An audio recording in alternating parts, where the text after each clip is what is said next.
Tonight we're focusing in on Zoom with Galaxy AI on the new Samsung Galaxy S24 Ultra. Ah, a baby tiger. Check out his claws as he prepares to pounce on that frog. Close one, but not as close as this Zoom. We can literally count the whiskers and... Oh look, Mum's here. Good thing I'm nowhere nearby.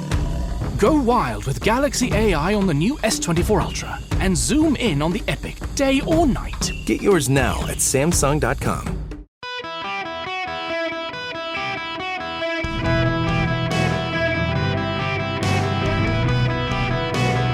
Welcome to the Eric Erickson Show Podcast, Hour 2. Greetings, conversationalists across America. I am delighted to have you with me. It is Eric Erickson. This happens to be my show.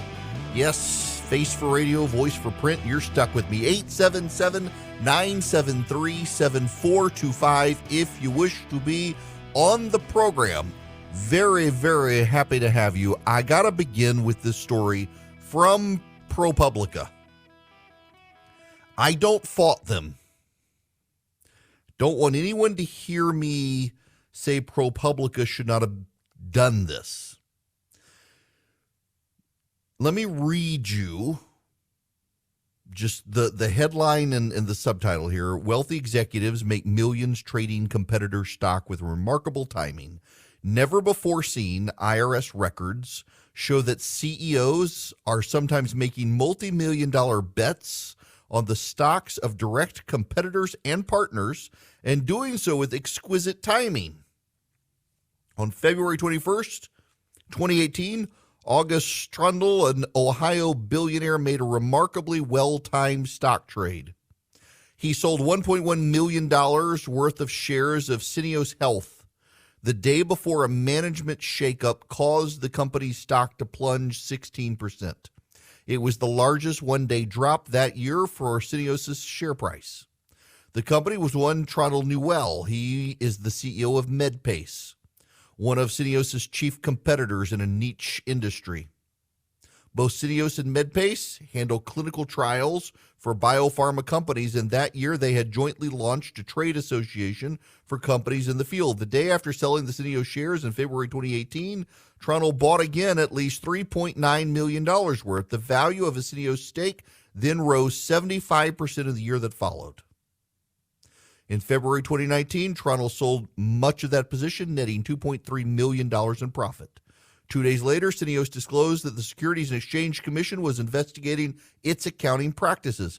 The news sent the company shares tumbling. Trondle's sale avoided a 25% loss, the stock's largest decline in a short period during either of the previous years.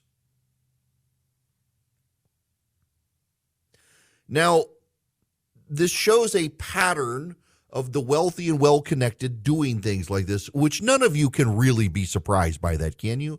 The wealthy and well-heeled, they have connections in business and hear a level of gossip about businesses, particularly competitors you and I don't. There's nothing to allege insider trading here. It's probably he got wind of something happening. There is, in fact, a lot of non-public information out there about rivals that their competitors can get. And so they can make money. There's nothing wrong with that. At that level, you get access to information. What's interesting, however, about all of this is not really what the executives did. ProPublica would like you to think that what the executives did is the trouble. And what executives did should bother you. And the allegations, for instance, of insider trading. Insider trading. What should bother you is that ProPublica got this information from someone at the IRS. Someone in the IRS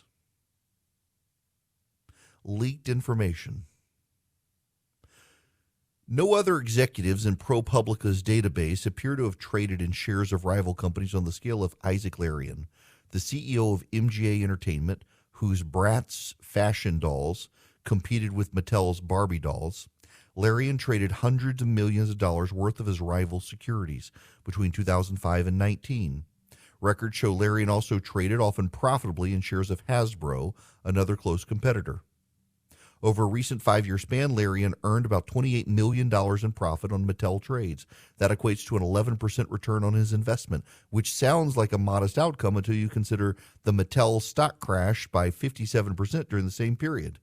MGA and Mattel are fierce competitors. Larian has poached Mattel employees, and he frequently lashes out at the company on social media and cable news. He used mocking nicknames to describe Mattel executives in public, referring to former general counsel Bob Normiel as Bob Abnormal, and refers to the company as the Evil Empire. Mattel and MGA have sued and countersued each other. Larian's rival filed suit in 2004 claiming MGA had stolen the idea for Bratz, its first success. The litigation dragged on for years, with Mattel ultimately claiming victory, with MGA claiming victory after an appeal. Through it all, Larian was buying and selling Mattel stock. Again, the pattern of trading suggests some of these CEOs do have inside information the rest of us don't have, which I'm not surprised by at their level. It doesn't really suggest insider trading to me. It does suggest they do have better information because they're a competitor to the business. And there's nothing wrong with that. But what is wrong is the fact that people in the IRS are leaking the information to ProPublica. This is not the first time it's happened. People within the IRS have also leaked the personal income tax records of billionaires and millionaires to ProPublica. The IRS and our taxation system in this country is based on voluntary compliance. No one comes to your home with a billy club and threatens to break your kneecaps if you don't pay taxes. When I was in law school, I had a criminal law professor. I did not like criminal law. I'll just tell you, it was my worst grade in law school. I think I got a C. I generally got A's or B pluses in law school. Did not, graduated with honors in law school, did not like criminal law at all. It was just, to me, it was that aspect of criminal law was too theoretical. And it was too abstract. I didn't, the teacher was fine. I didn't like it at all. There was this great rumor in law school that the professor, the criminal law professor, would throw the tests down the staircase, and whichever landed first got the highest grade, whichever landed last got the worst grade. I kind of believed it. I didn't think I did as bad as my grade was in the class. Although normally, so when I was in law school, I have a claim to, if you ask anyone I went to law school with, the first thing they will tell you about going to law school with me is that I was always the first one done. Always the first one done. And the quicker I took the test, these are, now, so you set the stage, you're in law school. Your exams tend to be essays, long essays. You get 4 hours. You have like 2 or 3 questions and you get 4 hours. In law school, the quicker I was done, the better I did. One of my best grades in law school was commercial transactions. That is portion of the Uniform Commercial Code, business litigation, bankruptcy, things like that. That was a 4-hour test. I was done in an hour, and I made a 99%, highest grade in the class. My constitutional law, my next door neighbor was my con law professor. 4-hour exam, got done in an hour and a half, made a 95. My criminal law, 4-hour class, it took me almost 4 hours through the exam, got a 78. Worst grade in law school. Hated criminal law. I was a terrible criminal. I felt bad for the indigent defendants who had me as their lawyer. I handled their cases fine, but I hated it. My point in talking about the criminal law stuff here, though, and litigation in law school and taking tax law and stuff, is that there's voluntary compliance. And my criminal law professor, whose class I didn't particularly love, about the only thing I remember in the class was this. He said, "What's the difference between the mob and the federal government?" The only difference is that when you don't pay the mob, they send Big Louie to your house to break your kneecaps. The federal government just sends an IRS agent to audit you. and maybe you'll go to jail for a couple of years. In other words, dealing with the mob is worse than dealing with the government. Dealing with government still has its problems. But the IRS and our tax system is about voluntary compliance. And when the IRS starts leaking millionaires and billionaires' tax records so that journalists can write hit jobs on them, fairly or not, the reality is that they'll stop voluntarily complying. They will find ways to hide their money. Just as they have access to information you and I do not have, they have access to detailed accountants and accounting teams that you and I do not have, and financial advisors that you and I do not have, and the mass amount of money that we don't have to be able to move that money around and avoid their taxes. Our system depends on the confidentiality. And the fact that the IRS got $87 billion, could they not call in the FBI or an inspector general or someone to investigate these leaks? You and I can say this is great information. The SEC should be engaged in insider trading investigations now that they have this information, but they shouldn't have it. They shouldn't have it. The very fact that someone gave it to ProPublica is itself a crime. There are implications of insider trading here. Implications. The actual crime is that someone leaked the information to ProPublica from the Internal Revenue Service. Someone at the Internal Revenue Service needs to go to prison. It undermines the integrity of our tax system that someone at the IRS can, with impunity, leak the information of Americans and get away with it. Today, they're doing it to the millionaires and billionaires. Next week, it could be the conservative talk show host. Next month, it could be the conservative activist. Next year, it could be just regular old Joe Schmo who said he didn't like Joe Biden on Facebook. The left is weaponizing the IRS.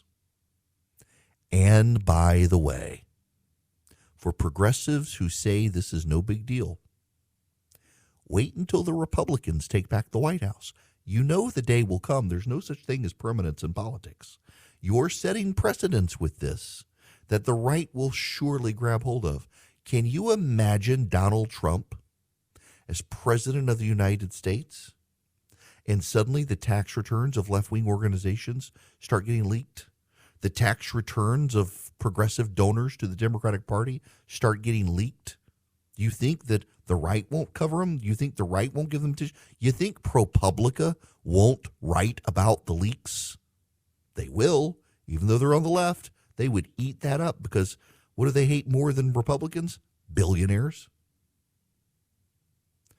Sets a dangerous precedent, y'all. It undermines faith in the tax system. It undermines the integrity of a voluntary system. They can allege shenanigans all they want, but the actual law being broken is releasing someone's tax records to members of the media. There should be an investigation. Janet Yellen should, in fact, investigate this to figure out what the heck has actually happened, who did it, and who should go to prison. So my kid has a queen-size bed. We've got a king-size bed. We got him Bull and Branch sheets, and he's used them. He had like kid sheets, and now he's old enough he doesn't want the action figure sheets anymore. Well, we got lost because, I mean, the sheets look like our sheets, except they're queen-size sheets, and they got put in our closet, and the kid was in despair. We got him Bull and Branch sheets. They've gotten softer and softer, and he's like, where are my real sheets? He refused to sleep until we found the real sheets because they're that soft. They're that good. They're made with a 100% organic cotton thread. They get softer in every wash. You can stay cozy all winter long with a set of Bull and Branch sheets. They really are that good. We have them on multiple beds in our house. My goodness, seriously, my kid, he's finally like, my sheets are for kids. I'm grown up now, and it's just a step of quality above what he had, and now he's like, can't sleep without these sheets. They're designed to feel incredible for all sleepers. They're made without toxins. They're free of pesticides, formaldehyde, other chemicals. They fit the deepest mattress too, which I love because we have a very thick mattress on our bed, and it fits. It doesn't like bunch up and then snap off in the middle of the night when you roll over. You can get 15% off your first order Bull and Branch sheets when you use promo code ERIC at bullandbranch.com. Exclusions apply. See site for details. That's Bull and Branch, BOLLAND branch.com. The promo code is ERIC, ERICK. How's about we take some phone calls on this Open Line Friday? 877-973-7425. Should you wish to be on the program, and we're going to be even a little looser than we might otherwise be, in large part because I'm going on vacation next week. You won't have me. Stephen, you're going to be up first. Welcome, Stephen, to the Eric Erickson Show. Hey, Eric. Thanks for taking my call. Sure. I wanted to make you aware, if you weren't already, in 2021, Congress passed a bill called the Corporate Transparency Act. And basically, this is under the guise of fighting terrorism. But what it boils down to, the Treasury Department is requiring, this is not voluntary, this is a requirement, that any shareholder of a registered LLC, corporation, partnership in any state, any shareholder that owns 25% or more must submit a benefit of ownership report that includes their full name, their personal residence, their date of birth, social security number, and a picture ID. And this information goes to FinCEN, Financial Crimes and Enforcement, who answers to the Treasury Department. Well, guess who has access to this database that is under the care of the Treasury Department? The Internal Revenue Service. Wow. So it is a requirement beginning January 1st of 2024. If you have not filed that report by the end of 2024, the fine is $500 a day up to $10,000, and then it becomes a criminal issue. Wow. So if you hold 25% or more of an LLC or a corporation that's registered in the state of Georgia, guess what you have to do next year, Eric? That's absurd. Yeah, I guess I'll have to do it. It's an invasion of privacy, absurd, and the regulatory structure on this stuff. And of course, if Republicans later repeal it and anything happens in any business, the Democrats will blame the Republicans for repealing a regulation that had absolutely nothing to do with whatever the problem will be. That's just what they do these days. Good grief. Right. And, I'm enrolled to practice before Internal Revenue Service and have been doing this before I was legal drinking age. And I'm just trying to spread the gospel of compliance so that these small business owners will not get caught with their pants down. And honestly, there aren't a lot of CPAs or professionals out there that even know about this yet. Good grief. Yeah, it just so part of the problem here, Stephen, and this being in compliance, is the amount of energy that you have to do to just keep up with this crap, just for the rest of us. Absolutely. And there are a lot of folks in my industry that are just walking away from their practice. They've been doing this for 25, 30 years, and the regulations and the fees that you have to pay every year to Treasury just to stay in the industry. And again, the fines. At $500 per instance, if you don't ask the right question of a client who's claiming earned income credit, had a household, it's on you. It's no longer the taxpayer's responsibility. You as the professional are going to get hit with fines if you don't ask the right questions and notate it. And just drives up everybody else's costs. Listen, man, I appreciate you sharing. I really do. Thank you so much, and have a great weekend on that. The burden of being a small businessman in this country, and then to have the left vilify you as rich when you're not, because you happen to own a business, is infuriating. Welcome. It's Eric Erickson here. Open Line Friday, 877-973-7425. I will spend time this half hour with your phone calls. I got a quick story before I get back to the phone calls, though. Y'all know I'm a big fan of and friends with Rich McCormick. Now, for those of you who don't know who he is, when I was a kid, there was an ad for the Marines. You may remember it was the chess pieces on the board. And the Marine is one, I think he's the knight on horseback or some such, and fights and wins and reveals himself to be an actual Marine. That actual Marine was actually Rich McCormick, who was and is a Marine, ER doctor, and now a member of Congress. So my old website, redstate.com, one of the writers put up a plea several months ago and said, my granddad, I think he's like 100 years old, granddad's 100, 90 to 100, was on the beaches of Iwo Jima.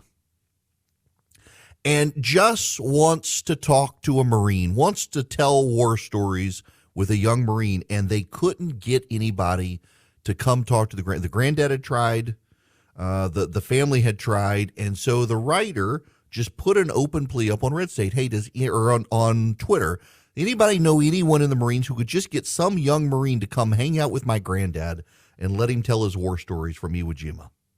And Rich saw it. He reached out to me and forgot I wasn't with Red State anymore, but I knew the guy and reached out to him and said, hey, McCormick would love to help you. Well, now Congressman McCormick called the Marine Corps Commandant. And the guy, Jim, whose granddad was involved, sent me pictures. 1, 2, 3, 4, 5, 6, 7 young Marines showed up in their formal dress with all their medals on their chests and hung out with his granddad because Rich McCormick saw his tweet and made a phone call. That's just good for Congressman McCormick. What a nice guy. What a great thing for the Marines to do. There's a local Harley dealership near me. And the owner of the Harley dealership, Mr. Grover, he passed away a year or so ago. He had been in the military, was a brilliant mechanic. And actually there were 2 Corsairs, the fighter jets that they used in the Pacific. And they've been badly damaged on the aircraft carrier, and they were going to be pushed overboard. But the captain of the ship allowed Mr. Grover to take the front of one, put it on the back of the other, and it worked. And he actually was involved he went the advance team to take back the Philippines from MacArthur. And I got to hang out with him and hear his stories of putting the front and the back of this plane together to save the plane and get it back up. And he was standing at a urinal one day as a sergeant and had some guy come in next to him, start using the bathroom right next to him, asked him what the guy was doing the next week. The guy said he actually had leave time. And the man says, no, you're not. You're coming with me. And he turned over. It was General MacArthur standing there peeing next to him, telling him he wanted him to come with him back to the Philippines. It's just amazing stories how they would dig pits at night on their way back into the Philippines. They would dig these pits to sleep in because the Japanese would strafe the islands, and you had to dig down deep enough in order to be on the island and not get hit by the Japanese as they strafed the plane. But if you dug too deep, you got into cobra beds, and you could wake up in the night and have a cobra on you. So everybody slept with their pistol loaded, not for the Japs, but for the cobras. It's just fascinating stories. We lose those oral histories, and it's just brilliant of the Marines to send some young guys out to hang out with this gentleman who was on the beaches of Iwo Jima. That's just a cool story. All right, to the phones, 877-973-7425. Let's begin. Zello, am I pronouncing your name right? Zello, yes, sir. Eric, Excellent. First time, Welcome. long time. Nice to talk to you. Thank you. Hey, I like that, by the way, first time, long time. It gets what you're meaning without all the words. I want you to know I've been here. I love you and Hannity and all you guys. Thank you. The So whole what's going lot. on? So you were speaking on reparations earlier, correct? Yep. Okay, so I had a question to kind of relate to it.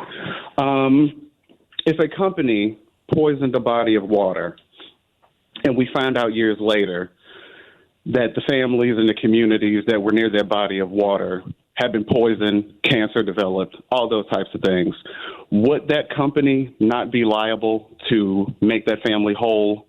And they can't really do anything but give them money at this point. Correct. Would you say that's not relatable to the case of reparations that you're saying don't make any sense? No.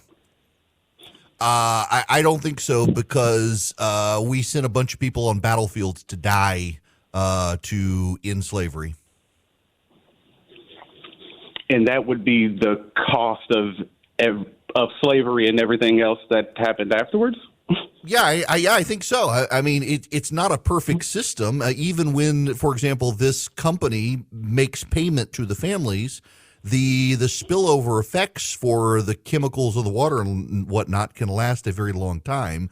We don't make the company keep going back to the well to pay more money to future generations, also having the same problems. And I would equate the same thing with slavery, that more Americans died in the Civil War than all other wars combined up until about 5 years ago. That's right, yeah. There was a lot of blood spilled. And so, yeah, I think that the spilling of the blood for slavery doesn't mean the problems didn't maintain over time, but they've certainly gotten better over time, just as in your analogy, the chemicals begin to fade over time in the waterways and stuff, but we don't keep making the company come back and pay future generations. No. This new concept of the lives being the cost of reparations, that's a new one. I haven't thought about that one. I'll have to think about that one. Yeah, I just listen. I don't want to deny that black people in this country have been treated horribly. No one can deny that. And we can't deny that after Reconstruction, Lincoln wanted to just bring the South back, say bygones, and move on. The radical Republicans decided to make the South pay a price, and then the South also decided to make black people pay a price for daring to earn their freedom. We can't deny that. And we can't also deny, I think, that a lot of people in the North were willing to send their sons to die on a battlefield to end slavery. And it's a more complex issue than throwing money at it. And I don't know whether, Zella, you would agree with me or not, but I do personally think that if we did throw money at the problem, let's say, all right, every black family in this country that proves their legacy of slavery, we're going to give them $1 million. Tomorrow, every single person who cared enough to give $1 million is going to say, you know what? Stop complaining. We gave you $1 million. Yeah, we're square. Shut the hell up. Yeah, we're square. Wouldn't that be great for you guys to be square and not have this looming over you for all these times? The problems would still be there, and all these people who gave money would say, no, we're done now. It's on you now. And I personally, I have a how more... could there be problems there when there's no racism to be found? Well, listen, and I all we're still talking think about is all the wrong that may have been done. Yes, and let's pay back for that one. Right. And you know, I mean, and this is honestly, and I don't mean to be flippant with you, because there are still problems and there are still racists and there are people who still have problems. And I think writing a check will make some people feel really good that they have done something meaningful, and the problems will still be there. As long as we have sin in the world, this is going to be a sin we deal with. I'm opposed to reparations for a lot of problems. One of them being, I do think it undermines the case of the blood spilt to free slaves. And another is because you and I both know what will happen. The problems won't go away, but the care about the problems will. A lot of problems will clear up pretty quick. Yeah, I okay. think you guys some be for surprised. some for some, but not for all. But again, that goes back to, if we're using your analogy again on the corporations, that still goes back to all these people who died. Lots of them, family story. I was actually reading. It's funny. I didn't talk about the subject until I saw the AP story about the San Francisco project. But I was reading about Samuel Howe, Julia Ward Howe's husband, who funded John Brown's raid. And instead of going to jail, he got promoted within the Union, which drove Confederates insane that this man was there. He dedicated his entire life to helping freedmen from the South rebuild their lives. And it wasn't a story that I knew. He got started, he went to the Greek Revolution against the Turks and helped the Greeks fight for their freedom, and then came home and saw the situation with slaves in the South the exact same way he saw the Greeks and the Turks, and fought for their rights. He funded John Brown's raid. He went to Canada during the war. He interviewed freedmen to educate Abraham Lincoln on the fact that a black man given an education was no different than a white man. They weren't two species of people, contrary to what Southerners claimed. Did a lot of education in the North. We forget about those stories of people. We forget about the people who died. And the reparations movement, I know it sounds good to people that we're just going to give payout to redress these historic problems, but a whole lot of people as one would died. do if they had legal recourse in a situation such as this. Yeah, yes, if people had legal recourse, and we're dealing with problems that have lasted this country for a very long time that are problems with the nature of man and government. And I don't think reparations is the solution. It would, in addition to generating bad will, don't think would solve all the problems, but would also cause a lot of people to wash their hands of it. But listen, I know we're not going to agree on this, but I sure enjoy you calling and listening, and I hope you have a great weekend. Oh, I'll just pull up my pants and you're forever in my debt. Thank you. Man, thank you. Have a great weekend. Thank you so much. Jason, you're going to be up next. Welcome to the show. Hello. Hi there. Okay. My name is Jason. I'm calling out of Athens, Georgia. I'm a black male, born and raised in the South. If you Google black slave owners of the South, you will find out that there were just in the state of Virginia, you had over 6,000 black plantation owners. They owned slaves, but they gave them their emancipation because they became hired hands, and they became wealthy. There was pictures, and there's pictures of them. There's over 6,000 of them. They're well-dressed, they're wealthy, and all of them were making money out of cotton. Just in the state of South Carolina, the third richest person in South Carolina during the days of slavery was a black man. He made cotton gins, and he also repaired them. He had 7 men who were slaves, who he gave them their freedom, and they went throughout the South fixing the cotton gins. Everybody was making a lot of money during the days of slavery. You had over 300,000 black men and women who were not slaves who were living in the South. They owned their own shops, their own businesses. There's all the stuff that I'm talking about can be proven just by going online and Googling it. And it makes me sick that black people in this country are listening to Joe Biden and CNN telling them what is racism and what's not. Okay? You have thousands of black people walking 1,000 miles to get to this racist country.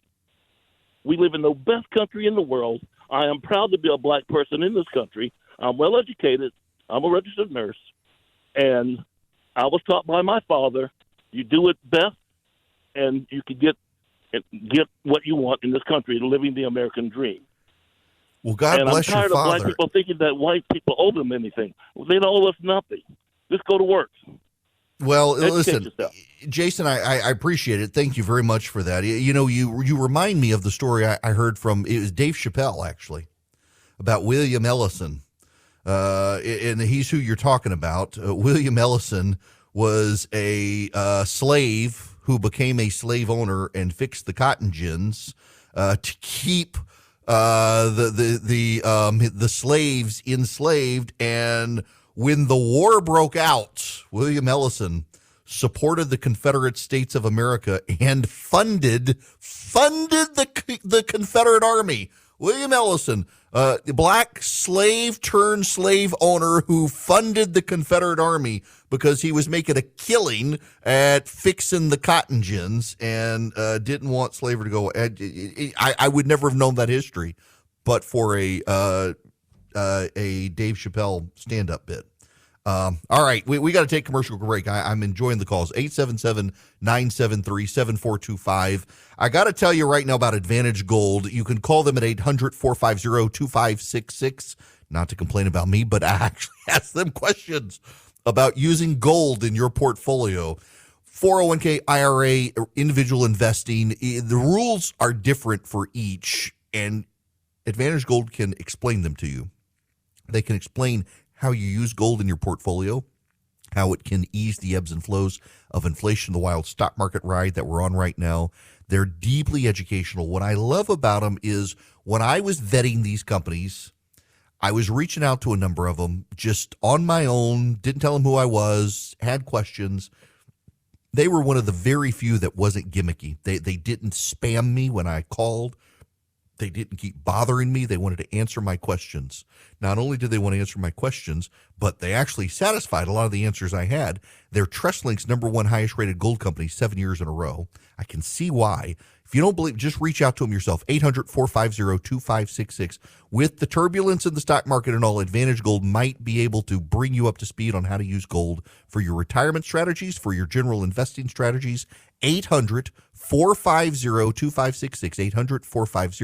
800-450-2566. This hour of the program is brought to you by First Liberty Building and Loan. If you are involved in the finances of a business, not for individuals, but for businesses, in your business, you're buying a business, you're building a building, you're growing your company, you need $750,000 or more, FirstLibertyGA.com. Tell them I sent you, FirstLibertyGA.com. They've been making their own business decisions since the 1990s. I know the Frost family. These are genuinely good people, great business people, great Christian conservatives. They're involved in politics. They want to help your business grow. FirstLibertyGA.com. Tell them I sent you. All right.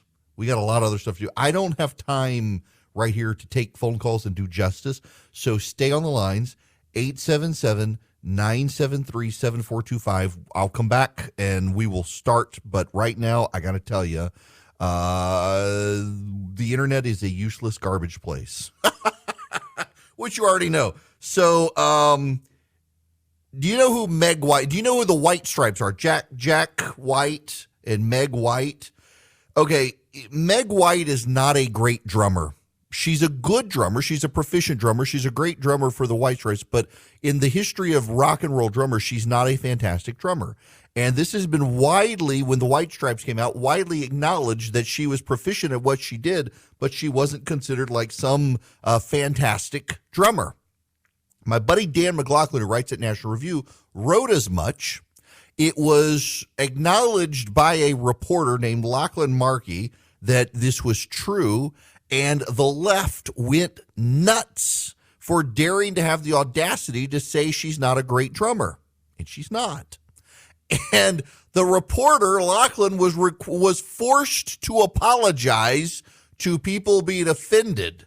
And all of these woke leftists in rock and roll publications came out and blasted him for having the audacity. Jack White dragged himself into the controversy over his ex-wife to praise her skills. Now, here's the irony. One of the media organizations where the reporters piled on this guy for criticizing Meg White, the drummer, their original reviews of the White Stripes all noted that she was not a great drummer. They haven't memory hold any of it. You go read that at the time, it was fine to say she was not a great drummer. She was the weak link in the group.